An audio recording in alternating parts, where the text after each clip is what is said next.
Hello again. I think we're back. We again apologize for the technical difficulties. Our air conditioning is working perfectly, so maybe something has to go wrong. I don't know.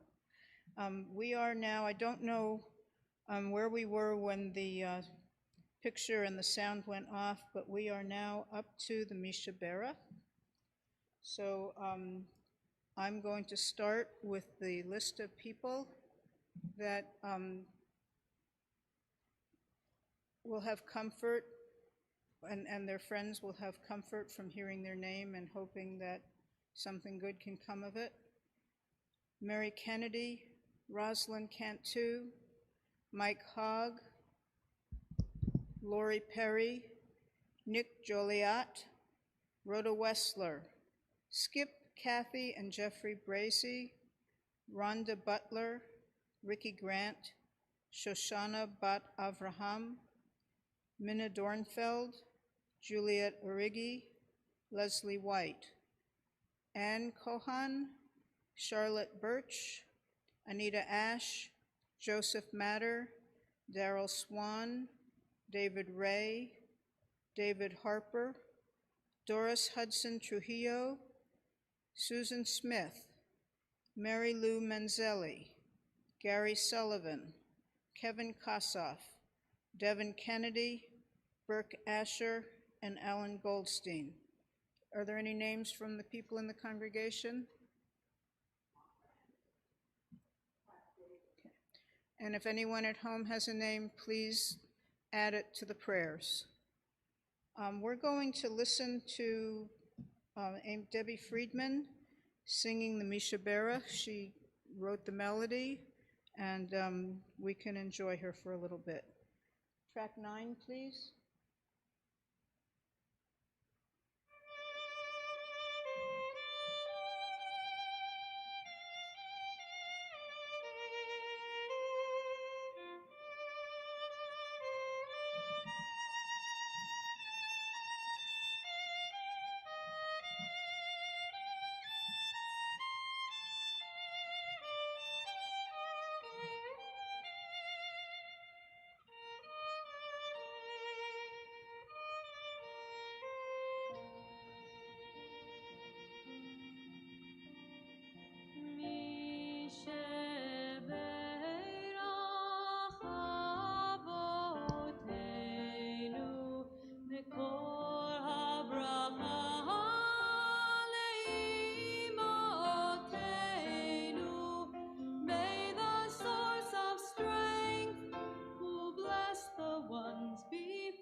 To make our lives a blessing, and let us say Amen. Misheberach imotenu, kor habracha lavotenu. Bless those in need of healing with refuah shlema, the renewal of body, the renewal of spirit, and let us say Amen.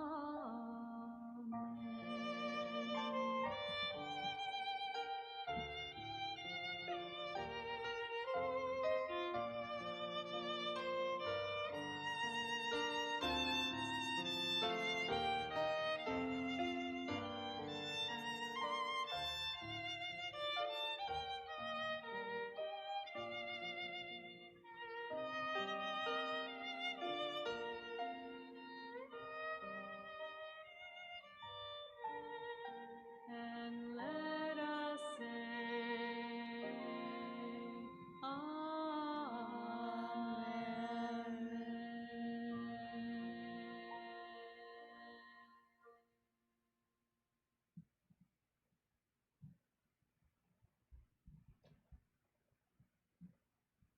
Next is our prayer for those in military service. Again, I have an apology to make. I don't have the names. They have disappeared. We'll get them back for next service. May the one who blessed our fathers Abraham, Isaac, and Jacob, and our mothers Sarah, Rebekah, Leah, and Rachel, bless those who are serving in our armed services.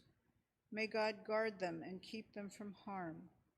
If they find themselves in danger's path, may God bring them back whole of mind and body to those who love them.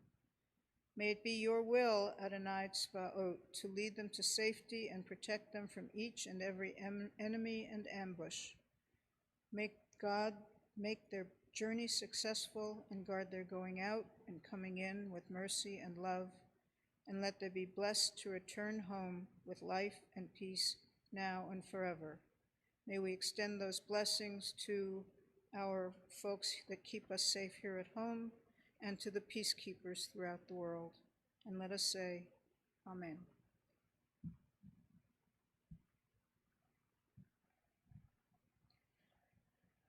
It's time for silent prayer now. While you're meditating, we're going to play another track from Debbie Friedman. Track 1, please.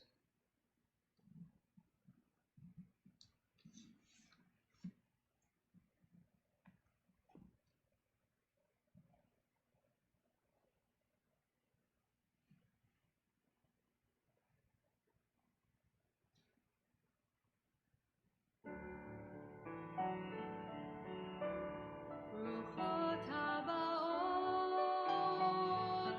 תחת כנפי השכינה, ברוכים הבאים תחת כנפי השכינה. May you be blessed beneath the wings of Shekhinah. Be blessed with love, be blessed with peace. ברוכות הבאות תחת כנפי השכינה, ברוכים הבאים תחת כנפי השכינה. May you be blessed beneath the wings of Shekhinah. Be blessed with love, be blessed with peace. May you be blessed beneath the wings of Shekhinah.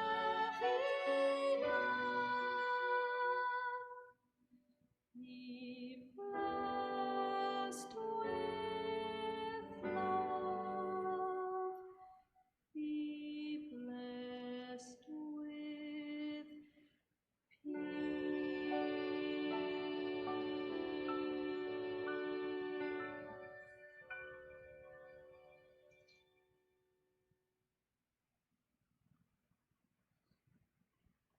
Listening to Miss Friedman sing about the Shekinah reminded me that I left out Lecha Dodi. I'm sorry. But now it's time for Shalom Rav, for peace. Shalom Rav al Yisrael Amcha Tasim Leolam. Shalom Rav al Yisrael Amcha Tasim Leolam. Grant abundant peace to Israel, your people forever, for you are the sovereign God of all peace.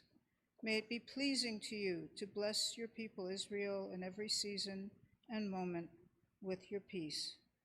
Baruch atah Adonai, hamavarech et amo Yisrael b'shalom.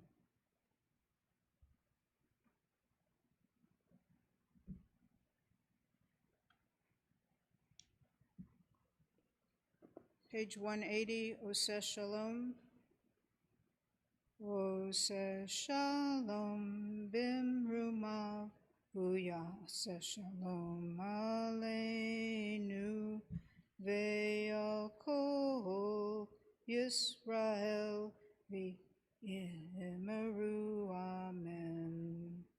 May the one who makes peace in the high heavens make peace for us, for all Israel, and for all who inhabit the earth. Amen.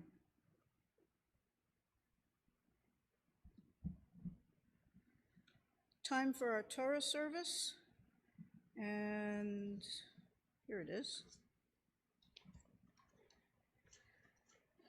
This week's Parsha is Va'et Hanan.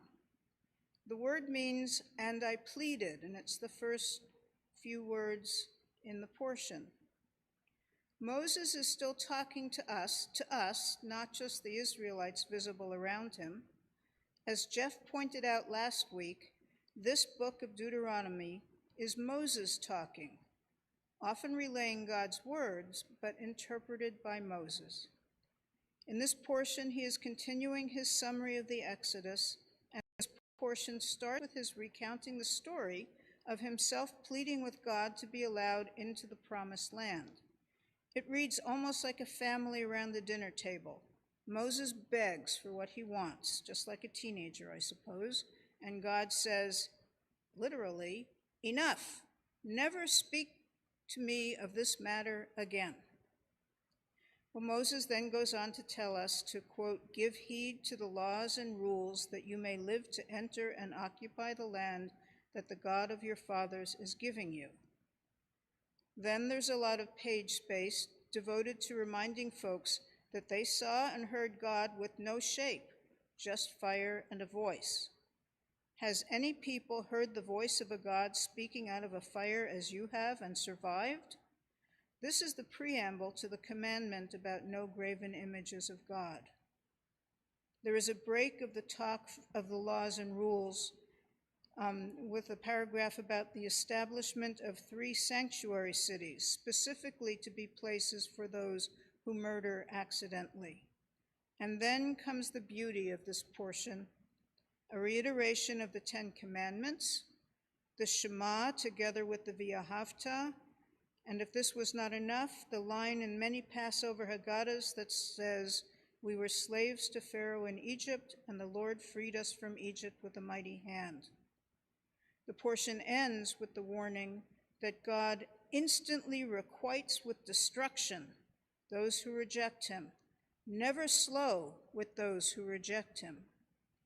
And this dire warning brings us to the day of fasting that occurred this past Sunday, Tisha B'Av, the 9th day of the month of Av, fasting that is meant to remind us of that destruction that Deuteronomy attributes to God. Customarily, Tisha B'Av is a time set aside for fasting and mourning to remember the destructions of both the first and the second temples. As on Yom Kippur, the fast extends from sundown until the following sundown. These are the only 2 full fasts in our calendar. In the synagogue on Tisha B'Av, the Book of Lamentations is traditionally chanted, as well as passages from the Bible and the Talmud that deal with the temple's destructions in 586 BCE and 70 CE. There are some disputes as to whether both these destructions actually happened on the date. Other tragedies also seem to have befallen near the state. The end of Bar Kokhba's rebellion, the expulsion of Jews from England in 1290, and in Spain in 1492. Last week, I took a call to Ner Shalom from a Northern Virginia Community College student in a comparative religion class. She had a list of questions that included one about the Jewish idea of heaven and hell, and I told her that we don't pretend to know the answer to that. She said her Catholic faith teaches that heaven or hell are the consequences to our actions on earth. She asked me what we had for consequences if we weren't sure about the afterlife.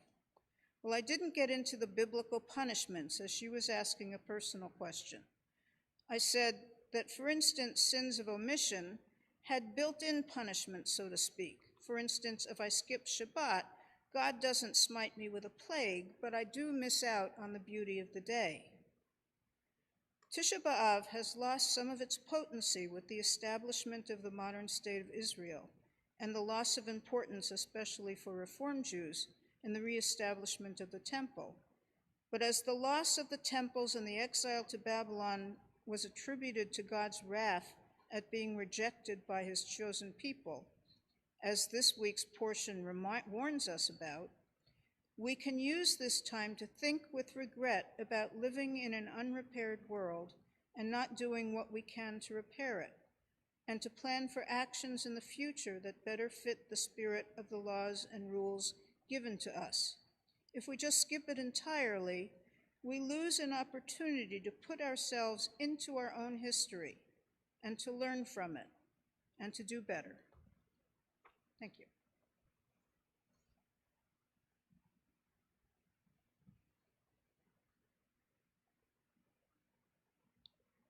The Aleinu is next on page 586. If Juliet and Sharon want to help me with the ark, please come up.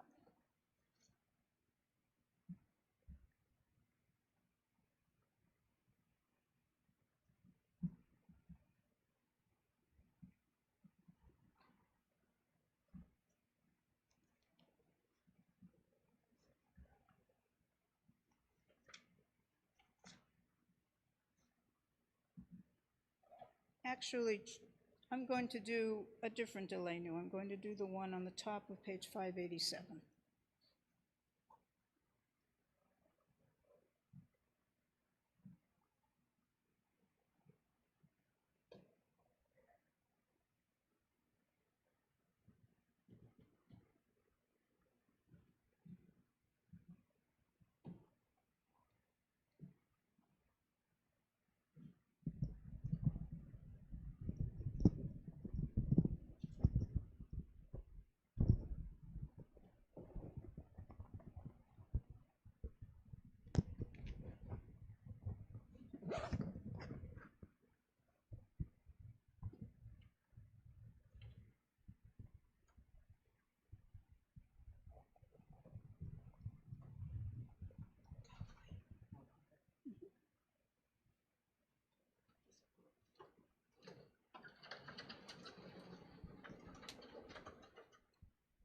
Let us now praise the Sovereign of the universe and proclaim the greatness of the Creator, whose unity we are charged to declare, whose realm it is our purpose to uphold. And therefore we bow in awe and thanksgiving before the one who is sovereign over all, the Holy and Blessed One. Thank you.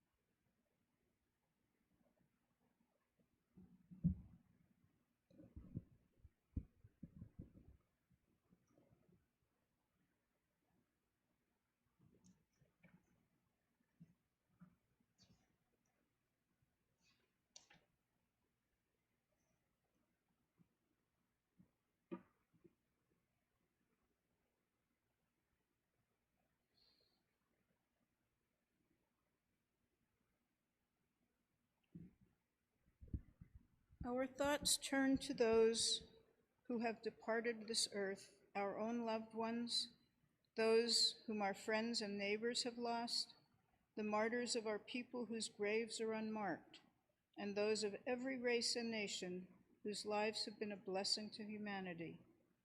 As we remember them, we meditate on the meaning of love and loss, of life and death.